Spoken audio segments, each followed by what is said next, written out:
in order to function, because if I don't, that's going to be very dark and very cold. I wouldn't be able to go outside.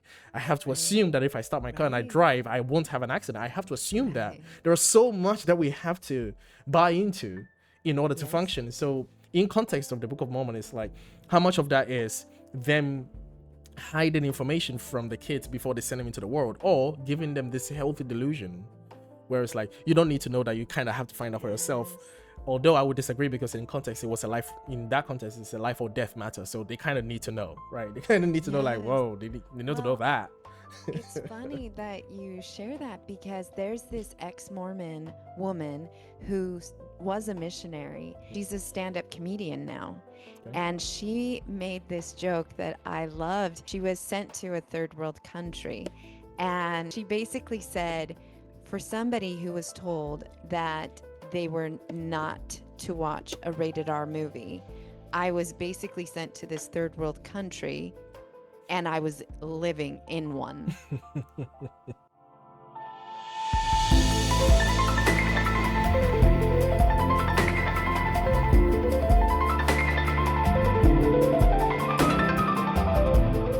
Hello, everyone, and welcome back to another episode of Two Sinners on a Sunday. And today's show is going to be something incredible. We are Hasadiga going, Ibowai. yeah, we are going to go on a little magical Mormon mystery week take back. And if you haven't seen our videos on song by song expose, please go back and check those out because they are so fun. Evans and I had a blast making them for you. And Mm. today we just want to talk a little bit about the 15th year anniversary of this epic, colossal success of a musical that premiered, 15 years ago. Yeah, I'm glad that you had the opportunity to go see it when you had Yes. to go see it. So this is great. I mean, the Book of Mormon, just on a normal average day, experiencing that Right. is it's an amazing experience. So I can only imagine how it was on the 15th year anniversary. They Yeah. must have gone ham on everything, you know. So it's kind of funny how it began because I saw them advertise for it and I immediately wrote to Evans and I was just like, look at this. And he was like, you should go. And I was like, I can't go to New York. I live in Virginia. And I was like, yeah, I can. And so I was like, it's not that far. I can do this. And I was able to score some tickets. This is how the Mormon God blessed me. Mm. Okay.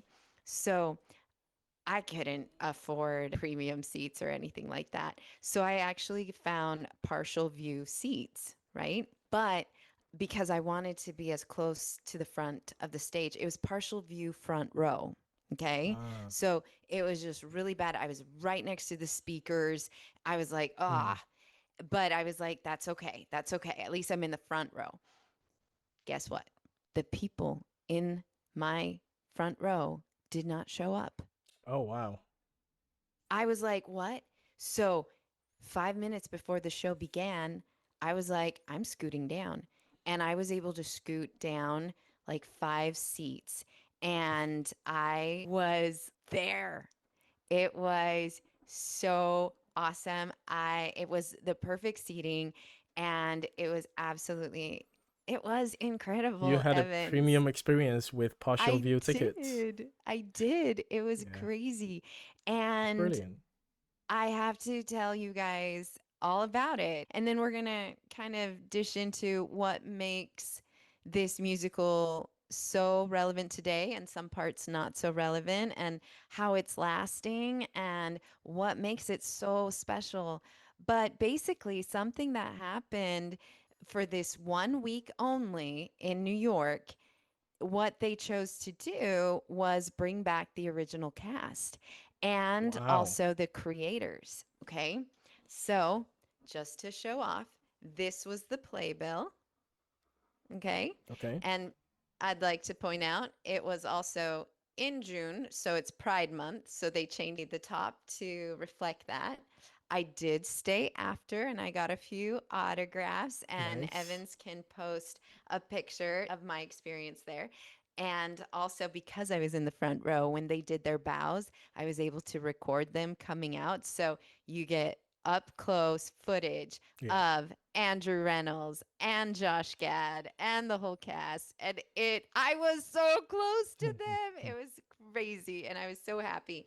But yeah, so the insert here shows who was in attendance. So we've got Andrew Reynolds, Josh Gad, Nikki M. James, Rory O'Malley, Michael Potts. So this is the original, the Mm. OG cast. And then we had the creators, Trey Parker, Matt Stone, and Robert Lopez. And Trey Parker played Jesus, and it was just so cool to see him, and then we had Robert Lopez, who played different characters like Moroni the doctor, and all of these people are geniuses and have gone on to create. And also before that, they created South Park and Mhm. so many other very successful shows. And anyway, it was brilliant. And I just can't believe it. But yes, it basically, the advertising was surprise performances this week. All 8 performances will feature appearances by original stars Josh Gad, Andrew Reynolds, Nikki M. James, and Rory O'Malley, including Trey Parker, Robert Lopez, and Matt Stone. So when I went in, I was like, what does appearances mean? Are they just gonna show up as like background characters? Right. Are they going to be on the show for like 5 minutes and then walk off Right. stage? Are there like Like, how? hidden extras in the background that you have to Yeah, figure out? yeah. Is that what they mean by appearance? Hmm. And so I was like, I did not know what to expect. And here I was just like, I'm on an adventure. Let's see how it goes. And oh my gosh, it was I don't even know how to describe it. They were so intelligent how they did it. So basically, it started with the current cast, right?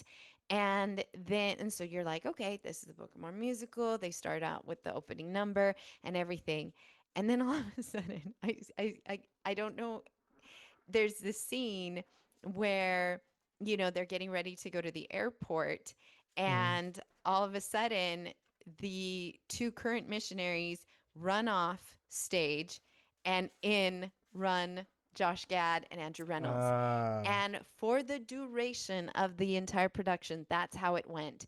Pretty much it was every other number. So one number was the original cast. The Hmm. next number, out came Andrew and Josh, and they performed. And for that first moment, when they're wearing Yeah. the Star Trek backpack or Star Wars backpack and Yes. everything, they were right in front of me, like I could have reached out and touched the hem of their Mormon suits, Yeah. and I could not believe it. And it was just, it was incredible. It was incredible. And they redid their roles seamlessly, perfectly. It was hilarious. They added a couple of things that were just so funny. So, for example, there was this moment where Elder Price is going on and on about Orlando and how, woe is him. And this was after he had drunk all the coffee and he was like so depressed. And Josh Gad pulls out of his pocket a pair of, Oh, the I'm sorry, earbuds all my for your kids have ears. them.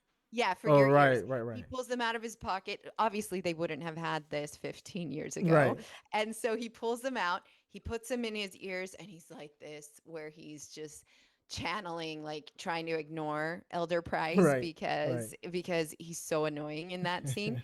And just for context, I went the Saturday night performance. So basically, after my performance, they only did 2 more. So this Ah. was towards the end of the week. So here we are, the third to last performance of this magical mystery week. So he pulls him out, he puts him in his ears, he starts channeling out to Andrew Reynolds, and then Andrew Reynolds pulls out of his pocket a vape. Oh wow. And he starts vaping on stage. Wow. And Josh Gad starts laughing. He just broke character. And he says, I did not expect that. And then Andrew Reynolds says, I'm not the only one that can talk to the props department and change things up. And so it was totally cute. It was I totally love it. hilarious. And there were just so many moments like that where they kind of started cracking each other up a little bit to break character. And so it really didn't feel like the authentic Right, performance, right. but it It felt was a director's cut. it was, and exactly, and it was more of a celebration. I just don't know how many times the original cast has reunited on stage Mm. 15 years after its premiere. And it was just such a celebration because, especially when we have non actors like Robert Lopez and the creators of the musical come out in these roles, and you can tell they're just a little bit stiff in their acting, but it didn't matter because it was like, look at what you created. You're just having a good time up there on stage and laughing it off, and it was just so awesome. Even right now I just get chills thinking about it because it was such a cool experience. Mhm. It was just the energy in the room. Everybody wanted to be there.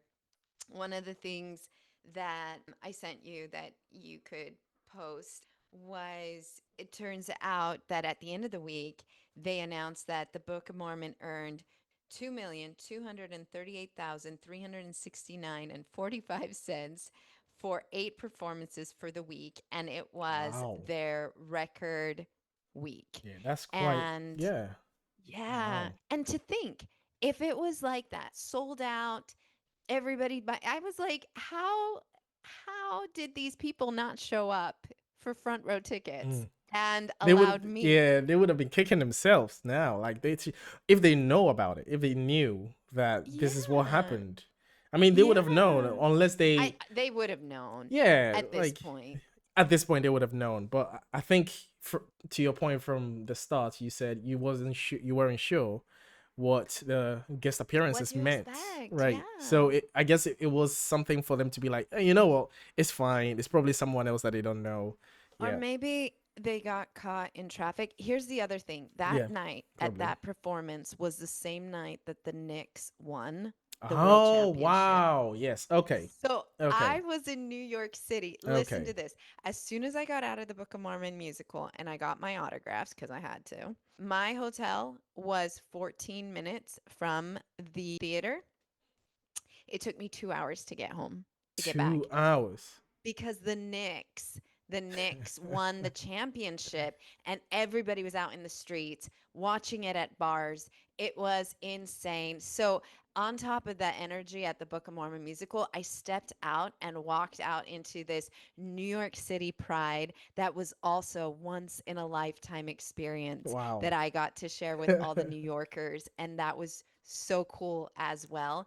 And it was a beautiful night, warm.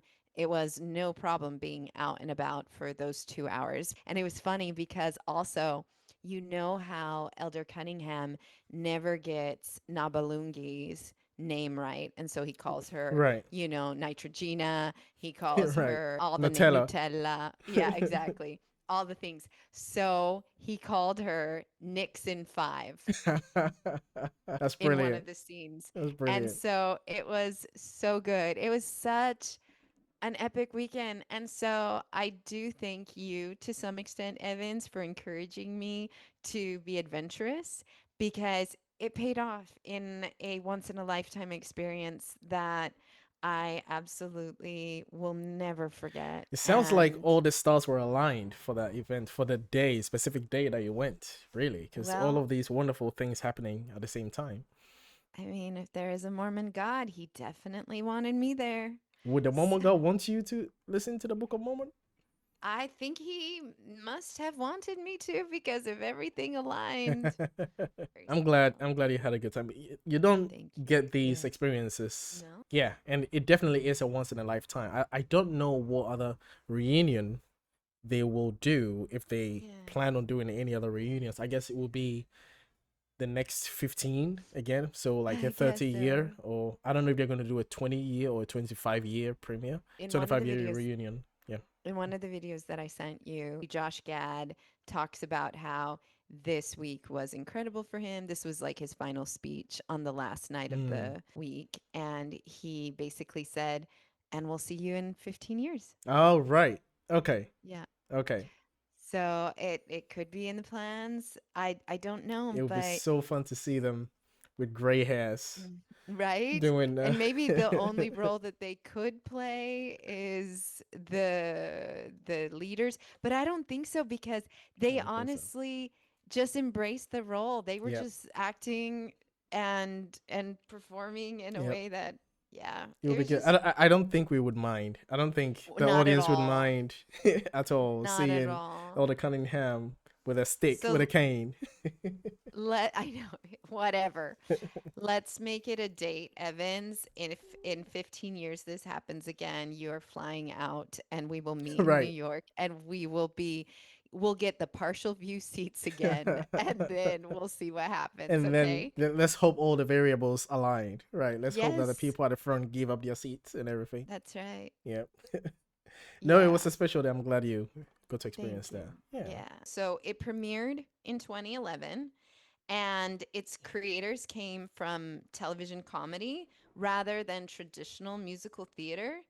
And many people expected controversy, but it ended up earning widespread critical acclaim, right? These creators were Trey Parker, Matt Stone, and Robert Lopez. And I would like to say that like Robert Lopez went on to write the score for Frozen, which was a mega hit Mm. for Disney.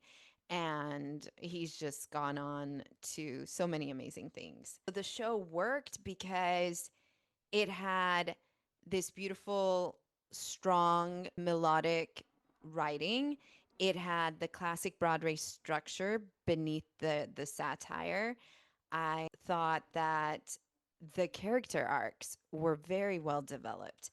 And all of that worked well in a recipe for success, right? And so you might even argue that the humor succeeds because it's paired with the emotional sincerity rather than just the shock value alone. Does that make sense? Yeah. They made these endearing characters that it wasn't just to be shocking, it wasn't just to, jolt you. So obviously there was criticism and a little bit of controversy because right off the bat, public reaction wasn't all positive. There were depictions of missionaries in faith that made people uncomfortable, representations of Africa. And that's kind of one of those things that I want to talk about later. Does that hold the test of time, in the world that we live in? And a question I would like to pose is if the Book of Mormon musical, as it is, were to come out today, would it be received in the same way as it was 15 years ago? So that is something because critics over time, there have been some debates over that, right? But needless to say, it was a huge commercial success. It ran and had major awards, and the popularity stands today. It has had influence on other comedies and other musical comedies, and tourists and theaters are always sold out. I have seen it a ridiculous amount of times now, Evans, and I have never been in a room that hasn't been almost completely sold out, even on a matinee on a Thursday. It still speaks to so many people today. So, how has this musical remained relevant after 15 years? What are your thoughts? And then I'll share mine. Well, I think we've already spoken about this extensively in the past. The evidence bears out, given that even the Mormon Church themselves found a clever way to align themselves with the production, Sure. so that it kind of minimized the damage that they predicted it would do. Mm-hmm. And well, it did do the damage, Yeah. because it gives the right reactions, and it just it just points out how ridiculous it is. And anyone that was affiliated with a different kind of religion would watch the Book of Mormon, and they would start to see how similar it is, and they'll be able to poke all the holes, because it would be the Yeah. same thing even though they're completely different religions. They'll be like, whoa, okay, maybe I need to look at mine a bit seriously, right? Yeah. So, like, for the past 15 years, it has maintained relevance, especially in America and in the UK, and it is all for the right reasons. It's controversial because religion can be controversial, especially talking Mm-hmm. about the damage that it does and the harms that it causes. It's always going to be controversial and in part political as well. So yeah, Mm. it was always meant to stay relevant, and it will always stay relevant. It's kind of like the other musicals, like Alexander Hamilton, for example. It will always be relevant. Hamilton as a musical will always be relevant. Just one of those that just That's stands right. the test of time. And if it were to premiere today, I don't think it would be any different. I think it would be even, the rise of it would be even more powerful if it premiered today than it Wow. did. Yeah, I think it would be way more powerful because now we have social media, we have TikTok, we have all of these things that Interesting. it would have Mm. pushed it way further across the pond, across, because before it premiered in the States, and it was a States thing, and then eventually came into the UK and then the rest of some parts of the West. So it's not everywhere. But I think now, if it premiered now, it would have been all over the place. It would have, yeah, Even more. even more. Yeah, the speed of the rise would be crazy. I mean, yeah, because the show, although it like satires Mormon missionaries, its humor is actually about certainty and idealism and cultural misunderstanding and the stories that people tell themselves to cope with life's challenges. And so it has a broader target. It's really much more than just picking on one particular religion, to your point. Yeah, everyone can get And something out of it. Yeah. yeah. And it arrived in a moment when Broadway was becoming more open to unconventional creators and irreverent humor. Mm. Yeah. So in step Matt and Trey, right? So it's not just this parody on religion, it pokes fun at American exceptionalism, it Mm-hmm. pokes fun at their naivete. Colonial attitudes, and even conventions of traditional Broadway musicals. It is way more than that. And then what do? They take these songs that are catchy and the pacing is tight and the narrative follows this classic buddy comedy arc, which people love, right? Even though maybe some audience members are uncomfortable with some parts of it, they can acknowledge the theatrical effectiveness of it all, and then the themes about finding meaning and community are, like, to your point, found in all cultures, so it becomes very universal, right? Mm-hmm. And I think all of that has helped it outlast even the topical references of its time, that have otherwise been outdated and so on. Another thing that I wanted to talk to you about is that many of the observers would say, I think, that the musical isn't just hostile toward religion, right? It's mostly about distinguishing between institutional claims and an individual believer. The jokes are directed at literal interpretations of scripture, the certainty which some characters present, which have more complex theological claims, the sometimes simplistic worldview of young missionaries who believe they have answers to every problem, and then the gap between idealized expectations and lived reality. So the missionaries themselves are they're portrayed as earnest, well-intentioned, generous, and vulnerable. They make mistakes and are naive, but they also demonstrate this loyalty, this courage, and a sincere desire to help others. And so, in a lot of ways, it is a coming of age, right? Mm-hmm. As a young man or young woman wanting to go out into the world, and so it far surpasses just the religion aspect. It isn't malicious or hypocritical. In fact, like, the comedy in it tries really hard to show the good in these situations, right? What do you think about that? Yeah, and these are all the journeys of a young person that goes Yeah. through across all of these rigid, Yeah. high demanding religions, right? Like Yeah. you go through all of these stages in your mind, and you're very young, and you have to deal with all of these things. So yeah, you Yeah. can make fun of something and also have virtue ethics in there. Yeah. Again, that speaks to the genius of the creators, right? Yes. Being able to Yes. do something like that. Yeah.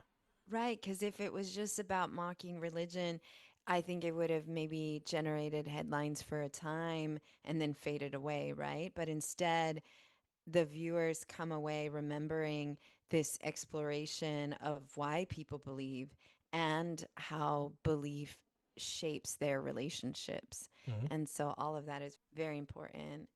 And one other recurring idea is that how humans use stories, Hmm. and whether religious or otherwise, to make sense of suffering, to make sense of the world we live in, to build community, but also to motivate acts of kindness. Like, Hmm. I know a lot of people that without religion just wouldn't be motivated to even be a good person. No. The show questions this, the literal truth claims, but it also acknowledges that narratives can have emotional and social power. That is something you leave with in your mind whenever you watch or listen to the Book of Mormon musical. Oh yeah. And then another major theme is that idealism meeting that reality, right? And Hmm. so the missionaries, they arrive, they're convinced that they can change the world quickly and discover that life is more complicated Hmm. than they imagine. Like we said, that journey isn't unique to religion. It can fit into many different kinds of contexts, if that makes Yeah, sense. I mean, one context is the way that they are so unprepared by their Mm-hmm. church and by the elders, and they are Yeah. pushed into this world, completely different culture, and not even given enough information about these countries that they're going to, is akin to how children are very ill prepared in the world of adulthood. They are they are constantly put in these activities, and they are constantly protected and shielded from the real world, that by the time they are 17, 18, they go to Mm-hmm. college, and then there is this huge culture shock, and meeting people from different backgrounds, having different experiences, peer pressure, so many things going on, Yes. and they are not prepared for Yes. any of these things, right? And some people are able to go back into the values that their parents have already instilled in them, so that they can maintain some form of straight path.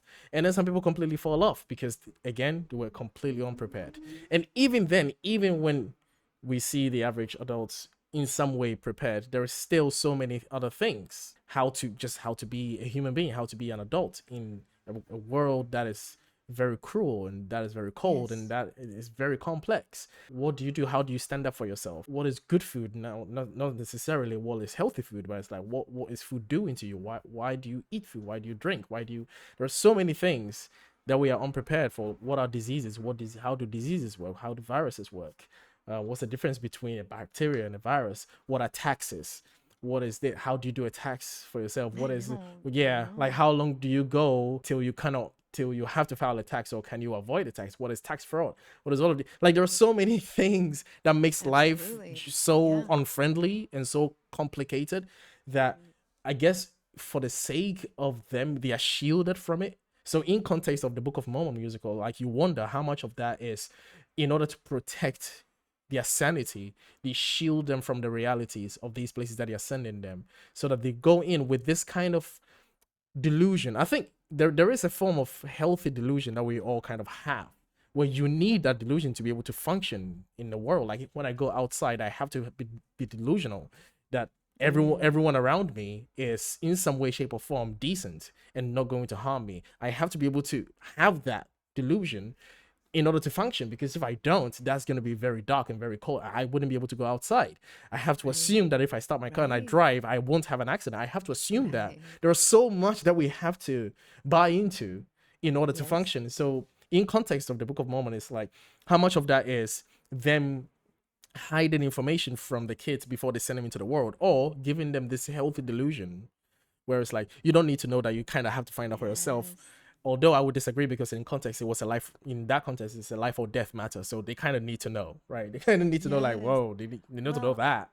it's funny that you share that because there's this ex-Mormon woman who was a missionary. She's a stand-up comedian now. Okay. And she made this joke that I loved. She was sent to a third world country. And she basically said, for somebody who was told that they were not to watch a rated R movie, I was basically sent to this third world country and I was living in one. She was living a R-rated lifestyle. Well, because she was seeing drug deals, Mhm. murders on the street, and she's walking around in her pristine little Mormon Right. uniform, long skirt, long shirt. To your point, they were not ready. And what I love is that the musical, it really just uses comedy and the religious satire as the vehicle, but really that enduring human search for meaning and belonging, hope in difficult circumstances is really what makes it relatable and what makes it still something incredible 15 years later. And I think it really will be on Broadway in 15 years from now. I think There's so. just so much there that people are drawn to, want to come back to. Critics have come out and said that the way that Africans are portrayed, that maybe wouldn't have lasted the test of time. What do Right. you think? Well, are those critics Africans? Well, I'm asking an African. Oh, right. We don't care. Interesting. Okay. we we do not care. Then it's probably just like the PC culture that it would come out and kind of be like, ah, It's yeah. hilarious. I watched it, and there's so much to draw from it because as much as we can say that this is not a shared reality across Mm-hmm. Africa, right? There is still a reality somewhere that can be depicted in that way, and that doesn't have to be Africa, right? It doesn't have to be. Okay. It could be Asia. It could be anywhere. It could be Sure. America. It could be anywhere. To see a group of people who are going through crisis, right? And they Mm-hmm. have drug lords. They have all of these troubles, and they have diseases, and they have very, very, very huge misconception about how anything works, when it comes to nature, when it comes to diseases, when it comes to politics, when it comes to anything, and they're Mm-hmm. doing the best that they can do. This is Mm-hmm. something that anybody can relate to. Every culture has experienced a time where they didn't have much and they didn't know much and they were in crisis and they were doing the best that they can. This is not specific to Africa. In fact, the reason why it's funny and the reason why it Yeah. gives me such a shock factor is because they get the personality, like the African personalities, they get it really right, and that's why they Wow. use Africans, or in some extent, they to an extent they use Africans, right, in the musical to actually Okay. depict the personalities and the language and how they would speak, how they would react. They actually do it, and to me, it's just a shining example as to how different we are and how just how hilarious we can be as a group of people. Africans, like, we can be very hilarious, and the way Yeah. that we widen our eyes to say certain things and we just exaggerate stories, that's just who we are as a group of people. So I don't see any negative. I love that. Yeah, that makes me really happy knowing that you feel that way and you actually do feel representation there that is not necessarily accurate, but not Yeah, inaccurate, I you mean, know? when I go to the cinema to watch Black Panther, right? And I Sure. know Yeah. what Wakanda doesn't exist. I know Wakanda Yeah. doesn't exist. I've suspended disbelief. There's no, this is not, I know it's not true. But Got you. it's also funny to see the African personalities being depicted in the movie. A lot of Yeah. those people are actually Americans. Some of them are Americans, and they are actually playing as That have never Africans, set right? foot in That's never Africa. set foot, and they are doing their Yeah. best to actually depict what Yeah. they think, or they've educated themselves into how the culture actually functions. And I find that to be, is endearing and it's hilarious. What I would find insulting would be if it was in a derogatory way, where you were shaming the people or you were insulting their Yeah. culture in a way. But that's not what the Book of Mormon did. The Book of Mormon highlighted a reality that goes on today, that is missionaries going into a country where they know absolutely nothing about, and the country themselves actually facing crises that are Yeah. real today, actually happening around today. Yeah. That's not derogatory. That's a reality. And Yeah. if maybe if they're not happy with reality, I don't know, pray to God. Let him change it. Asadiga Iboy. Yeah. Yeah, the critics, just what I found on the internet, argued that the fictional Uganda setting flattens the diverse cultures in the backdrop to the Western characters. Their portrayals of poverty, violence, and disease are exaggerated, and others have questioned whether audiences unfamiliar with Africa might mistake these caricatures for reality. I actually To that, I say, then educate yourself. yeah, I actually would take offense with that. Okay. I actually would take offense with that what that critic said, to say that the Yeah. reality that was showed is exaggerated. You're Interesting. Okay. telling me that Yeah. the real life stories of what the Book of Mormon did, highlighting the reality of what sometimes goes on in some rural places. And again, it's not just Africa. This is something that every culture has Sure. experienced. Yes. And to say that that is exaggerated, are you kidding me? You're Mm. kidding me. Like, no, what the Book of Mormon did was a cartoonish representation of Okay. what actually happens.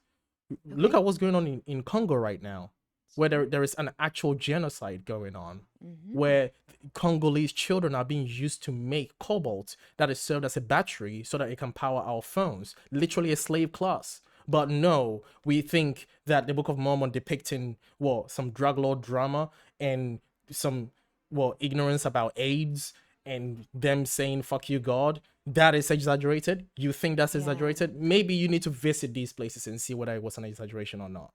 I take Yeah. offense to that. I really like that. I'm really glad you said that because I like that you also called it a cartoonish. That doesn't mean that behind the cartoon they're just trying to point out the things. Even my son who listens to me listen to the musical as I'm driving around and shuttling kids, he asked me, "Mom, what is AIDS?" Well, I'm glad that he doesn't have the AIDS fear son, experience yeah, that you and I grew up having right. The and panic, that we were aware of. And right? yeah, how scary it was, and Hmm. how it was even labeled the homosexual disease Right. and all of those horrible things, and how that is an issue. And so it does, in a cartoonish way, bring these things up, Mm. but they are important to bring up in every moment. What I love the most about the Book of Mormon musical, because I am a deep thinker, is what it points us to. And if we choose to rise and look at it as a punch up, not a punch down, we can then take it and really explore those questions. What is belief? What is the situation like in Africa? What is colonialism? What is all of these different things that we've talked about tonight? And do the work, and even, explain to our children, well, AIDS was this and now it's this. This is how it's evolved, and realities that exist in different cultures, and how what is our role and what is our position in how we approach these sensitive issues and how we help our fellow, travelers on this planet that we share. Absolutely. I completely understand the heart behind the PC culture, where you have to be sensitive to the realities of certain people's lives, right? That doesn't mean it should not be mentioned. Mm-hmm. Just the fact that something is being mentioned and something is being highlighted in an art form that is meant to be satiric, that's meant to be a comedy, of course, some certain things are going to be made fun of. And that's one thing that I actually got from the show when I was watching it, is everybody gets offended at some point in the show. Yes. Everyone's going to get offended. It was everybody was being touched. Say, ooh, they were pushing the barriers of everyone's comfort. That was the whole point of the show, is whilst you're sat in the seat enjoying the show, you're going to be made uncomfortable at some point. Which is Yeah. the biggest discomfort that a lot of people would get, would be the "fuck you God" song, where it would be like, holy, whoa, that's a bit too much, and everybody's boundaries get pushed just a bit. But you have to entertain that. You have to. It's just showing you the why are you having these reactions. You need to think about that. Why are you feeling this way? Why do you still have some form of loyalty to this thing, even though you might have deconstructed from it, or you are still deconstructing from it? Do you still have a sense of loyalty to it? It's meant to poke these things in you. So for critic to say, oh, this thing is making people uncomfortable, yeah, no shit. That's what it was That's meant to the do. point. Yeah. I see your point, Evans. I feel that that tension that the show creates is the reason why the show continues to Absolutely. to spark conversation 15 years after its debut. And And that, people keep, sorry about it, people keep yeah, deconstructing. So yeah, every day people are seeing it afresh, new. It will always be relevant. Yeah, sorry, go exactly. on. And so, no, don't be sorry. I love this. And audiences, they're just no longer, well, they're not just laughing at the jokes, right? What they are now doing is they're debating what exactly the jokes are saying. Right, right. And so that's the brilliance of it. And I Yeah. think that's its lasting power. Mhm. And I think that tension, that discomfort, exactly Yeah, what we need yeah. I in the mean, world today. the relationship between Elder Cunningham and Nabulungi, him constantly mispronouncing her name, is a reality that Yes. Africans share across the world. It's the Yes. general African experience, and that's something that when I see that, I'll be like, "Yep, I relate to that." And You know? you actually do feel Yes, representation in that moment. You feel exactly. seen in Yeah, that moment. like that's my reality. Yeah. Yeah. It's So brilliant. again, it's it was a show that was meant to rise a lot of powerful emotions Yeah. from the average watcher, and even if you don't care about it, just the music. Oh my So God. if you're a music lover and you love Broadway and you love acting in that way, you're just it's a great day for you. But even if you're someone who don't care about the acting, just the music on its own is just they got everything right with the Book of Mormon. Yeah. They really did, didn't they? Yep. They really did. When I spoke to one of the actors of the regular cast that's currently playing right now, they were like, I can't think of another musical that just checked every single box from every angle, Absolutely. every perspective. I encourage everybody to go see that. And that's kind of just what I wanted to talk to you guys about today. And if we can, Evans, maybe we roll out a couple of the clips that I sent to you and we can conclude on those notes. I do love this musical. If y'all hadn't picked up on my love for the Book of Mormon musical at this point, thank you for tolerating yet another episode about it. But I had to gush, I had to share with everybody. And I even had told Evans, I'm not going to tell you how it went until I can, just riff about it Yeah. on our I podcast. will roll So the clips at the end of this stream. So brilliant. whilst you're listening, by the time we say goodbye, Yeah. the clips will be rolling. So you can, if you're listening, you can hear it. If you're watching, you can see it. So, yeah, yeah, Thank you, Evans. Thank that's you okay. all. Enjoy the rest of your week, and we'll be back next week. It's a pleasure always with you, Evans. So thank you. Very welcome, and I am glad that you share this with me and with the audience. Thank you very much. Oh, and if any of you attended, or if any of you have any other stories that you'd like to share or add on, please, we would love to hear from you, okay? Hmm. Because as Evan said, it's a good day and tomorrow's a latter day. Tomorrow's a lot So today. there you go. Oh All yeah. right. Bye. Okay. Bye everyone. The other day we had the pleasure and the honor of standing in the back, and I think we thought we were going to watch like maybe the first 5 minutes and then just sort of like check out. And we stood there and we watched, and we kept watching because we were so entertained and we were just astonished at how great the show looks, how incredible this entire cast was. I was personally honored that Diego replaced me in such a brilliant manner. It's doing his own thing. And it's a thrill that 15 years later the show looks and sounds as brilliant as it does. And it's also the nicest, most incredible thing that these guys are willing to share their show, which it's now their show, with us. But we love you guys. We love you guys. Thank you. And this has been the thrill of our life, getting to share this experience with you. So I haven't read the book in 15 years. Hello, this is Josh Gad, and here's what you missed on the final day of Magical Mormon Mystery Week. What the fuck is a steak knife? This week has been magical, and our last two performances were just as electric. Who was responsible for that?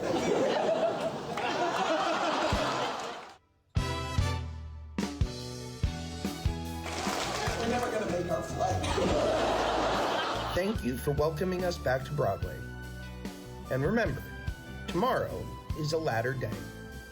Elders, that was so good that time. I have some notes, and we'll work on it later. We don't want to take too much more of your time, but we do just want to say this is the end of our magical mystery Mormon week. This original cast, we never thought we would get to come back to this theater and come back to these roles. And we met with such love and such acceptance, especially by this current cast who is so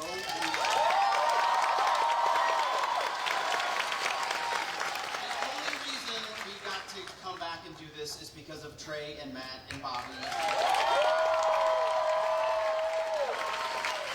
brilliant executive producer, Ann Garofino.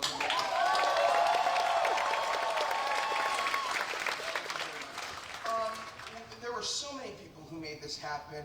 The incredible people who taught us how to dance again. Graham, Jen, our incredible stage managers.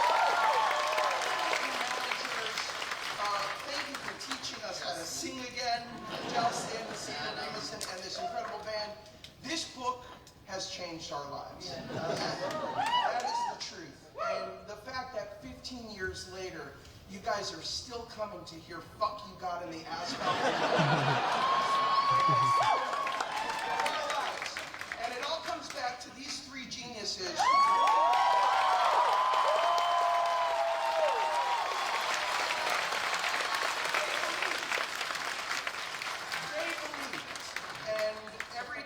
I hear that song, and sung to perfection by you.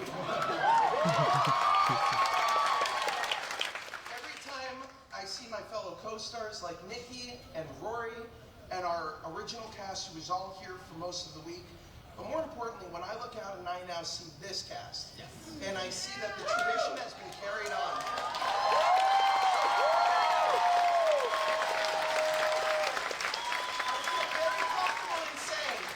We'll see you guys in another 15 years.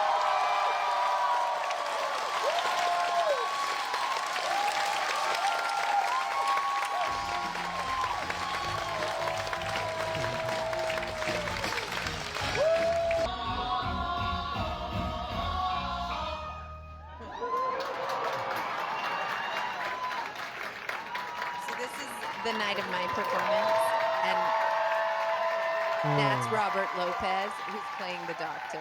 Ah.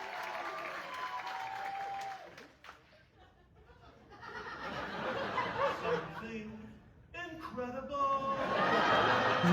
You've done something incredible. I have never seen a rectal blockage of this kind. I've had patients in the past with rodents or bottles in their ass, but you've done something incredible. It blows my fucking mind. So you see how they're not able to really perform as actors, but Right. There's an allowance. yeah, there's an allowance. There's such a joy around it that we all didn't care, and I'm probably right there in that front row. Yeah, right there in that section. Yeah, Right. You nailed it.